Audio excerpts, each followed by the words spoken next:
आंनि मुङा मुलुग खाख्लारि आरो आंनि गामिया जाहैबाय हादलि। आङो दाखालिसो जेइ एडभान्स आनजादाव उथ्रिसार जादोंमोन। ओमफ्राय बेयाव दा आङो IIT धनबादआव फरायनो सुजुदोंमोन। आंनि न'खरनि थासारिया बिदि मोजां नङा। जों बहुद रांनि आंखाल दङ जोंनि न'खराव। आइया बिदिनो मैगंफोर फानलाबायो, ओमफ्राय आफाया बिदिनो भेन्सार स्कुलाव खाथिदोंमोन, ओमफ्राय जादियासै, बिदि गैया।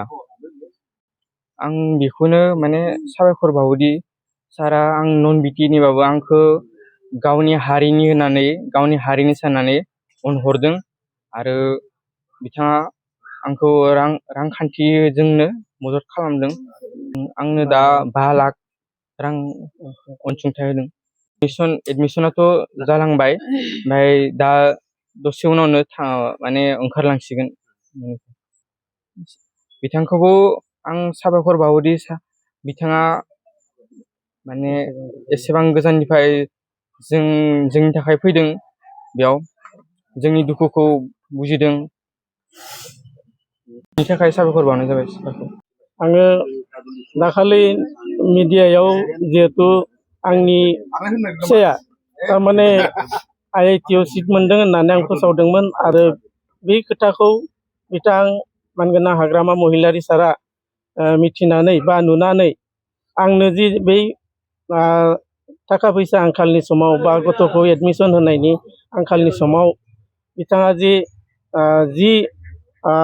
जिखिनि एमाउन्टनि रां अनसुंथाइ होबाय, बिनि थाखाय बिथांखौ रोजा रोजा आं साबायखर बावबाय जोंनि न'खरनिफ्राय।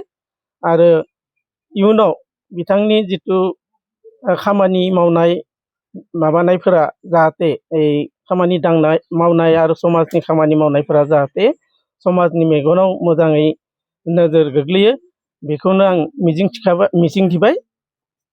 बिथाङा दिनै जिहेथु जोङो नन बिटिएडि बाहेरनि, थेवबो बिथाङा सासे बर' गथ'खौ बा बर' फरायसाखौ फरायनायाव मदद होनो जि आगान सुरदों, बेनि थाखाय बिथांखौ थारमाने जोङो जोंनि न'खरनिफ्राय रोजा रोजा साबायखर होनायजों लोगोसे बिथाङा जि जाथिनि बागै एसेबां सानदों, बे एरियाखौ लानानै सानाखै, बर' हारिनि बागै जि सानदों, बिनि थाखाय बिथांखौ आङो रोजा रोजा साबायखर बावनाय जादों।